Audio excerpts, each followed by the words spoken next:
প্রধান উপদেষ্টা অধ্যাপক ডক্টর মোহাম্মদ ইউনূস দ্বিপাক্ষিক সম্পর্ক জোরদারের লক্ষ্যে 4 দিনের সরকারি সফরে যুক্তরাজ্যের উদ্দেশ্যে আজ সন্ধ্যায় দেশ ছেড়েছেন।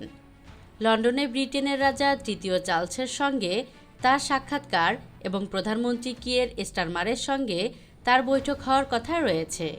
এছাড়া বিএনপির ভারপ্রাপ্ত চেয়ারম্যান তারেক রহমানের সঙ্গেও তার বৈঠকের জোরালো সম্ভাবনা আছে।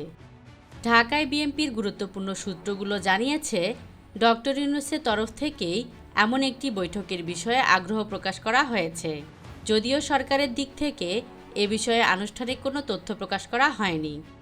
অন্যদিকে বর্তমান রাজনৈতিক প্রেক্ষাপটে এই ধরনের কোনো বৈঠক হবে কিনা তা নিয়েও ধোঁয়াশা রয়েছে।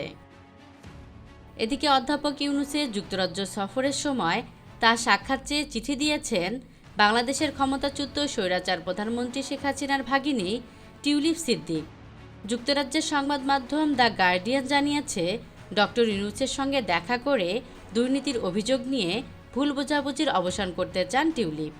তবে টিউলিপ পাঠানো কোনো চিঠি অধ্যাপক ইউনূস পাননি বলে জানিয়েছেন প্রধান উপদেষ্টার প্রেস সচিব শফিকুল আলম। বিশ্বব্যাপী গুরুত্বপূর্ণ অবদানের স্বীকৃতিস্বরূপ অধ্যাপক ইউনূসকে রাজা তৃতীয় চার্লস কিং চার্লস তৃতীয় হারমোনি অ্যাওয়ার্ড 2025-এর জন্য মনোনীত করেছেন।